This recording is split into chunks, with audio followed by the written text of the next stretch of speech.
Hi hello friends, welcome to my channel. ನಿನ್ನ ಜೊತೆ ನನ್ನ ಕತೆ ಧಾರಾವಾಹಿಯ ನಾಳಿನ ಸಂಚಿಕೆಯಲ್ಲಿ ಏನೇನೆಲ್ಲ ಆಗುತ್ತೆ ಅನ್ನೋದನ್ನ ನೋಡೋಣ. ದೊಡ್ಡ ಒಂದು ಅಪಾಯದ ಮಟ್ಟಕ್ಕೆ ಈಗ ನಮ್ಮ ಭೂಮಿ ಸಿಲುಕೋಗ್ಬಿಡ್ತಾಳೆ. ಸೊ ಅದೇನಾಗುತ್ತೆ ಸಂಚಿಕೆ ಅಂತ ಪೂರ್ತಿಯಾಗಿ ನೋಡೋಣ ಬನ್ನಿ. ಸಂಚಿಕೆ ಆರಂಭದಲ್ಲಿ ಈ ಕಡೆ ಅಜಿತ್ ಮತ್ತು ಭೂಮಿ ಇಬ್ಬರು ಗಂಡ ಹೆಂಡ್ತಿ ಅಂತ ಹೇಳ್ಬಿಟ್ಟು ಯಾಕೆ ಹೇಳ್ತಾ ಇಲ್ಲ, ನಾನು ನಿನ್ನ ಗಂಡ ಅಂತ ಆ ಹುಡುಗನಿಗೆ ಯಾಕೆ ಹೇಳ್ತಿಲ್ಲ ಅಂದ್ಬಿಟ್ಟು ಅಜಿತ್ ಕೇಳ್ತಾರೆ. ಸಾಹೇಬ್ರೆ ಇಲ್ಲೆಲ್ಲ ಬೇಕಾ ಇದು ಅಂತೇಳ್ಬಿಟ್ಟು ಭೂಮಿ ಹೇಳ್ತಾಳೆ. ಯಾಕೆ ಹೇಳ್ಬಾರ್ದು ಅಂದಾಗ, ಸಾಹೇಬ್ರೆ ನಮ್ಮಿಬ್ರು ಮದುವೆ 1 ವರ್ಷದ ಕಾಂಟ್ರಾಕ್ಟ್ ಅಲ್ಲೇ ಮುಗ್ದೋಗಿದೆ. ಓ ನೀವು ಇನ್ನೊಂದು ತಿಂಗಳದ್ದು ಅದನ್ನು ಸೇರ್ಕೊಂಡು ಹೇಳ್ತಾ ಇದ್ದೀರಾ, ಈ ಕೆಲಸ ಅದೆಲ್ಲ ಯಾಕೆ ಬೇಕು ಸಾಹೇಬ್ರೆ ಅಂದಾಗ, ಹೌದಾ ಸರಿ ಭಾಗ್ಯಮ್ಮನ ಹತ್ರ ಹಿಂಗೆ ಹೇಳಂದಾಗ, ನಾನು ಅತ್ತೆ ಹತ್ರ ಹಿಂಗೆ ಹೇಳಂದಾಗ, ಸರಿ ನಮ್ಮಿಬ್ಬರಲ್ಲಿ ಯಾಕೆ ಜಗಳ, ಸುಮ್ಮನೆ ಇದ್ಬಿಡೋಣ ಅನ್ನಷ್ಟರಲ್ಲಿ ಆ ಹುಡುಗ ಬರ್ತಾನೆ. ಸರ್ ಫೈಲ್ಗಳೆಲ್ಲ ನಿಮಗೆ ರಿಪೋರ್ಟ್ ಮಾಡಿದಾರಂತೆ, ಆಮೇಲೆ ತಂದು ಕೊಡ್ತಾರೆ ಅಂತ ಹೇಳ್ಬಿಟ್ಟು ಹಾರ್ಕೆ ಹೇಳ್ತಾರೆ. ಸರಿ ಈಗ ನಾವು ಸ್ಪಾಟ್ಗೆ ಹೋಗ್ಬೇಕು ಅಂತ ಹೇಳ್ಬಿಟ್ಟು ಎಲ್ಲರೂ ಸಹ ಸ್ಪಾಟ್ಗೆ ಹೋಗ್ತಾರೆ.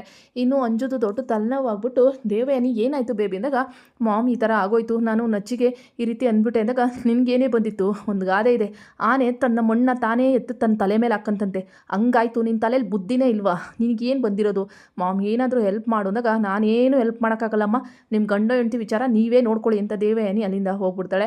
ಅಪೇಕ್ಷಂಗೆ ಫೋನ್ ಮಾಡಿ ಕೇಳ್ತಾಳೆ. ಅಪೇಕ್ಷಾ ನನಗೂ ಏನು ಗೊತ್ತಾಗ್ತಿಲ್ಲ ಅಂಜು, ಗಂಡ ಹೆಂಡ್ತಿ ವಿಚಾರದಲ್ಲಿ ನಾವು ಬರಬಾರ್ದು ಅಂದ್ಬಿಟ್ಟು ಅವಳು ಸಹ ಏನು ಹೆಲ್ಪ್ ಮಾಡಲ್ಲ. ಇನ್ನು ಈ ಮಗು ಕಳೆದೋಗಿರ್ತದಲ್ಲ, ತಂದೆ ತಾಯಿನ ಬಂದು ವಿಚಾರಿಸ್ತಾರೆ, ಮಗುನ ಎಲ್ಲಿ ಬಿಟ್ಟಿದ್ರ, ಎಲ್ಲಿದ್ರು, ಇವ್ರು ಯಾರು ಅಂದಾಗ, ಇವರು ನಮ್ಮ ಮನೆ ಕೆಲಸದವರು, ಇವ್ರ ಜೊತೆನೇ ಮಗು ಆಟ ಆಡ್ತಿತ್ತು ಅಂತೇಳ್ಬಿಟ್ಟು ಈ ಅಪ್ಪ ಅಮ್ಮ ಹೇಳ್ತಾರೆ. ಹೌದಾ ಮಗು ಎಲ್ಲ ಆಟ ಆಡ್ತಿತ್ತು ಅಂತ ತೋರಿಸ್ತೀರಂದಾಗ, ಸರ್ ನಮ್ಮ ಮನೆ ಮುಂದೆ ಆಟ ಆಡ್ತಿತ್ತು ಅಂತೇಳ್ಬಿಟ್ಟು ಆ ವ್ಯಕ್ತಿ ಹೇಳ್ತಾನೆ. ಹೌದಾ ನಿಮ್ಮ ಮನೆ ಮುಂದೆ ಆಟ ಆಡಬೇಕಾದ್ರೆ ನಿಮ್ಮ ಜೊತೆ ನೀವು ಅವ್ರ ಜೊತೆ ಇದ್ದರು ತಾನೆ ಅಂದಾಗ, ಹೌದು ಸರ್ ನಾನು ಇದ್ದೆ, ಆದರೆ ಕೆಲಸ ಮಾಡೋಣ ಅಂತ ಒಳಗಡೆ ಹೋದೆ, ಅಷ್ಟರಲ್ಲಿ ನೋಡಿದ್ರೆ ಮಗುನೇ ಇಲ್ಲ ಅಂತೇಳ್ಬಿಟ್ಟು ಆ ವ್ಯಕ್ತಿ ಹೇಳ್ತಾರೆ. ಇನ್ನು ಇಲ್ಲೆಲ್ಲ ಜಾಗನ ಸರ್ಚ್ ಮಾಡಿ ಅಂತೇಳ್ಬಿಟ್ಟು ಅಜಿತ್ ಭೂಮಿಗೆ ಹೇಳ್ತಾರೆ, ನೀವು ಕೈಯಲ್ಲಿ ಕಚ್ಚಿಪ್ ತೊಗೊಂಡೋಗಿ ಏನಾದರೂ ವಸ್ತುಗಳು ಸಿಕ್ಕಿದ್ರೆ ಕೈಯಲ್ಲಿ ಮುಟ್ಬೇಡಿ ಅಂತೇಳ್ಬಿಟ್ಟು ಹೇಳಿ ಕಳಿಸ್ತಾರೆ. ಅಲ್ಲೊಂದು ಚಪ್ಪಲಿ ಸಿಗುತ್ತೆ, ಇದು ಯಾರೋ ಕಿಡ್ನಾಪ್ ಮಾಡಿರೋ ವಿಚಾರನೇ ಅನಿಸುತ್ತೆ ಅಂದ್ಬಿಟ್ಟು ಇನ್ನೂ ಒಂದು ಅಲ್ಲಿಂದ ಕಾರ್ ಪಾಸ್ ಆಗಿರುತ್ತೆ, ಅದನ್ನು ಸಹ ಅಜಿತ್ ಕಂಡುಹಿಡಿತಾರೆ. ಮತ್ತೆ ಒಂದು ಚಪ್ಪಲಿ ಸಿಗುತ್ತೆ, ಬೇಕು ಅಂತ ಇದು ಯಾರೋ ಕಿಡ್ನಾಪ್ ಮಾಡಿರೋದು, ನನ್ನ ಪ್ರಕಾರ ಈ ಮಗು ನಿಮ್ಮ ಮಗು ಅಂತ ಅವ್ರಿಗೆ ಗೊತ್ತಿಲ್ಲ ಅಂತ ಅನಿಸುತ್ತೆ, ಇವ್ರ ಉದ್ದೇಶನೇ ಬೇರೆ ಅನಿಸುತ್ತೆ ಅಂದ್ಬಿಟ್ಟು ಅಜಿತ್ ಹೇಳ್ತಾರೆ. ನೀವೇನು ಹೇಳ್ತಾ ಇದ್ದೀರಾ ಸರ್ ಅಂದಾಗ, ಹೌದು ಈಗ ಮಕ್ಕಳನ್ನ ಕಿಡ್ನ್ಯಾಪ್ ಮಾಡೋದು ಬರೀ ದುಡ್ಡಿಗೆ ಮಾಡಲ್ಲ, ಕೆಲವೊಂದು ಮಕ್ಕಳುಗಳನ್ನ ಕಿಡ್ನ್ಯಾಪ್ ಮಾಡಿ ಒಬ್ಬರಿಂದ ಒಬ್ಬರಿಗೆ ಮಾರ್ತಾ ಇರ್ತಾರೆ, ದುಡ್ಡು ಮಾಡ್ಕೊತಾರೆ, ಇನ್ನೊಂದಷ್ಟು ಮಕ್ಕಳಿಗೆ ಹ್ಯಾಂಡಿಕ್ಯಾಪ್ಟ್ ಮಾಡಿ ಅವ್ರನ್ನ ಭಿಕ್ಷೆ ಬಿಡೋಕ್ಕೆ ಬಿಡ್ತಾರೆ, ಹೆಣ್ಮಕ್ಳು ಸಿಕ್ಕಿದ್ರಂತೂ ಬಾಂಬೆ ಕಲ್ಕತ್ತಾ ಆ ಕಡೆ ಕಳಿಸ್ಬಿಡ್ತಾರೆ ಅಂದ್ಬಿಟ್ಟು ಅಜಿತ್ ಹೇಳ್ತಾರೆ. ಸರ್ ಈ ರೀತಿ ಹೇಳ್ತಿದ್ರೆ ತುಂಬ ಭಯ ಆಗುತ್ತೆ ಸರ್, ನಮ್ಮ ಮಗು ಚಿಕ್ಕ ಮಗು ಅಂತೇಳ್ಬಿಟ್ಟು ತಂದೆ ತಾಯಿ ಹೇಳ್ತಾ ಇರ್ತಾರೆ. ಇಲ್ಲ ಆ ಥರ ಆಗಕ್ಕೆ ಬಿಡಲ್ಲ ಅಂದಾಗ, ಸರ್ ನಾವು ಬೇಕಾದ್ರೆ ನಿಮಗೆ ಕೋರ್ಟ್ ಕೊಟ್ಟು ದುಡ್ಡು ಕೊಡ್ತೀವಿ, ಇನ್ನೂ ಹೈಯರ್ ಪೋಸ್ಟ್ಗೆ ಇದು ಮಾಡ್ತೀವಿ, ನಮ್ಮ ಮಗು ನುಡಿ ಕೊಡಿ ಅಂದಾಗ, ನೋಡಿ ನಾನು ದುಡ್ಡಾಸಿಗೋಸ್ಕರ ಕೆಲಸ ಮಾಡ್ತಿಲ್ಲ, ಈ ಥರ ಮಾತಾಡಿದ್ರೆ ನಾನು ಕೆಲಸನೇ ಮಾಡಲ್ಲ ಅಂತ ಅಜಿತ್ ಹೇಳ್ತಾರೆ. ಹಂಗೆ ಹೇಳ್ಬೇಡಿ ಸರ್ ಅಂದಾಗ, ನಿಮ್ಮ ಮಗುನ ಹುಡುಕೊಡೋ ಜವಾಬ್ದಾರಿ ನಮ್ಮದು ಅಂದ್ಬಿಟ್ಟು ಅಜಿತ್ ಹೇಳ್ತಾರೆ. ಇನ್ನು ಮನೇಲಿ ಈ ಕಡೆ, ಅಯ್ಯೋ ಈ ಅಜಿತ ಒಂದು ಮಾತು ಕೇಳಲ್ಲ ಅಲ್ಲ, ನಾನು ಹುಳಿಯನ್ನು ಕಳಿಸಿದ್ದೀನಿ ಸದಾನಂದಂಗೆ ತಿನ್ನು ಅಂತ ಅನ್ನಂತೆ, ಏನು ಕೊಪ್ಪು ನೋಡ್ದ ಅಂದಾಗ, ಅಯ್ಯೋ ನಿಮ್ಮ ಸೊಸೆ ಏನು ದೊಡ್ಡ ಇದ, ಅವಳು ಹೇಳ್ದೆ ಕಜ್ಜಾಯ ತಟ್ಟಕ್ಕೆ ಹೋಗಿದ್ದೀನಿ ಅಂತ ಸುಳ್ಳು ಹೇಳಿದಾಳೆ ಅಂದ್ಬಿಟ್ಟು ಭಾಗ್ಯಮ್ಮ ಹೇಳ್ತಿರ್ತಾರೆ. ಏನೋ ಕೆಲಸ ಇರುತ್ತಪ್ಪ ನನ್ನ ಸೊಸೆಗೆ ಅಂದ್ಬಿಟ್ಟು ಈ ಕಡೆ ನಮ್ಮ ಸಂಗೀತ ಬಿಟ್ಕೊಡ್ತಾನೆ ಇರಲ್ಲ, ನನ್ನ ಅಳಿಯಂಗೂ ಹಂಗೆ ಕೆಲಸ ಇರುತ್ತೆ ಅಂದ್ಬಿಟ್ಟು ಭಾಗ್ಯಮ್ಮ ಹೇಳ್ತಾ ಇರ್ತಾರೆ.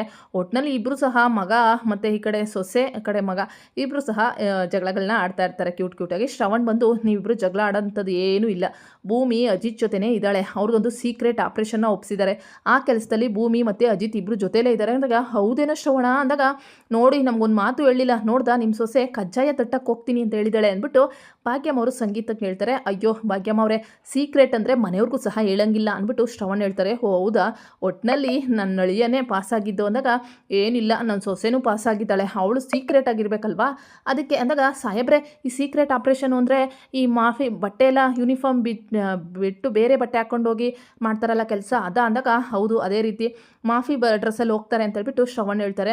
ಅಯ್ಯೋ ಭಾಗ್ಯ ಅವರೇ ಸುಮ್ಮನೆ ನಾವಿಬ್ರು ಕಿತ್ಲಾಡಿದಾಯ್ತಲ್ಲ ಅಂದ್ಬಿಟ್ಟು ಸಂಗೀತ ಹೇಳಿದಾಗ, ಇನ್ನು ದೇವಯಾನಿದಳು ಇದೇ ಒಳ್ಳೆ ಚಾನ್ಸು ಶಾರದನ್ನ ಕಿಡ್ನ್ಯಾಪ್ ಮಾಡೋಕ್ಕೆ, ಇವರಿಬ್ಬರು ಮನೇಲಿಲ್ಲ, ಆದಷ್ಟು ಬೇಗ ನಾನು ರಾಜೇಂದ್ರಗೆ ಫೋನ್ ಮಾಡಿ ಹೇಳಬೇಕು ಅಂದ್ಬಿಟ್ಟು ದೇವಯಾನಿ ಯೋಚನೆ ಮಾಡ್ತಾ ಇರ್ತಾಳೆ. ಇನ್ನು ಪ್ರೂಫ್ ಮೇಲೆ ಪ್ರೂಫ್ ಒಂದೊಂದೇ ಸಾಕ್ಷಿಗಳು ಸಿಗ್ತಾ ಇರ್ತವೆ.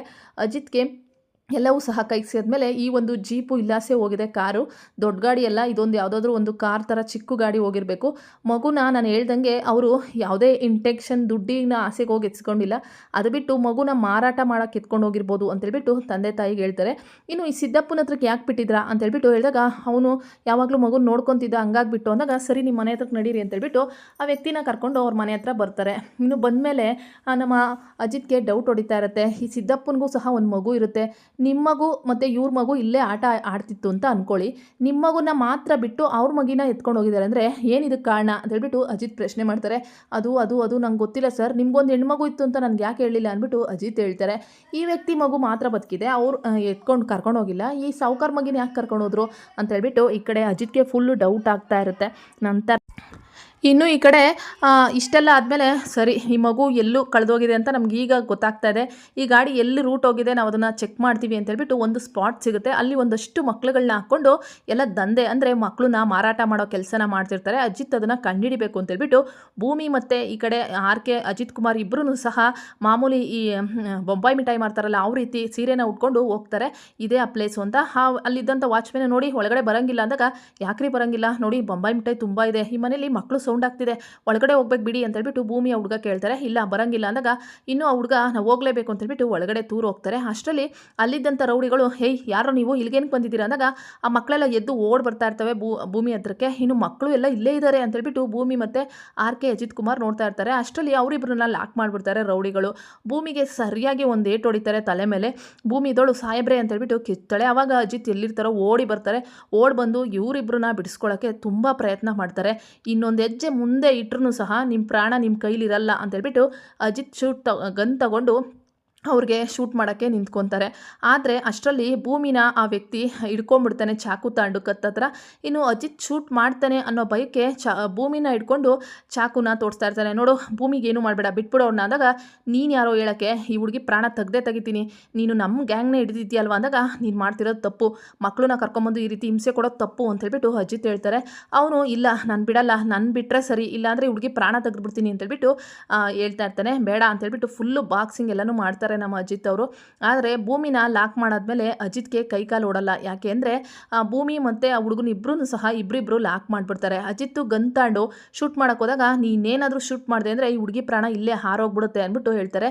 ಸಾಯಬ್ರೆ ಅಂತ ಹೇಳ್ಬಿಟ್ಟು ಭೂಮಿ ಕಿಚ್ತಾ ಇರ್ತಾಳೆ. ಇನ್ನು ಕರೆಕ್ಟಾಗಿ ಅಜಿತ್ ಭೂಮಿನ ಹಿಡ್ಕೊಂಡಿರ್ತಾರಲ್ಲ ಆ ಹುಡುಗನಿಗೆ ಶೂಟ್ ಮಾಡ್ತಾರೆ. ಆ ಶೂಟ್ ಮಾಡಿದೇಟ್ಗೆ ಭೂಮಿ ಕತ್ತಿಗೆ ಚಾಕು ಹಾಕಿ ಎಳೆದು ಬಿಡ್ತಾನೆ.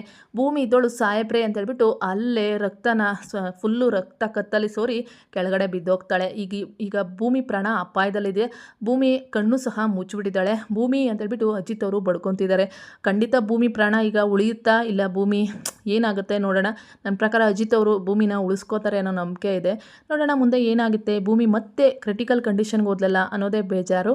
ಭೂಮಿಗೆ ಕತ್ತಿಗೆ ಚಾಕು ಹಾಕಿ ಎಳೆದು ಬಿಡ್ತಾನೆ ರೌಡಿ. ಹಾಗಾಗಿ ಭೂಮಿ ಕುಸಿದು ಬೀಳ್ತಾಳೆ. ಈಗ ಅಜಿತ್ ಅವರು ಭೂಮಿನ ಆಸ್ಪತ್ರೆಗೆ ಕರ್ಕೊಂಡು ಹೋಗ್ತಾ ಇದ್ದಾರೆ. ಈಗ ಅಜಿತ್ ಮನಸ್ಸಲ್ಲಿರೋ ಪ್ರೀತಿ ಇನ್ನೂ ದುಪ್ಪಟ್ಟು ಜಾಸ್ತಿ ಆಗಿದೆ. ಇನ್ನು ಸಂಗೀತ ಮನೆಯವ್ರಿಗೆಲ್ಲ ದೊಡ್ಡ ಶಾಕ್ ಕಾದಿದೆ ಅಂತಲೇ ಹೇಳ್ಬೋದು. ನೋಡೋಣ ಮುಂದಿನ ಸಂಚಿಕೆಯಲ್ಲಿ ಏನಾಗುತ್ತೆ ಅಂತ. ವಿಡಿಯೋಗಳು ಇಷ್ಟ ಆದರೆ ಲೈಕ್ ಮಾಡಿ.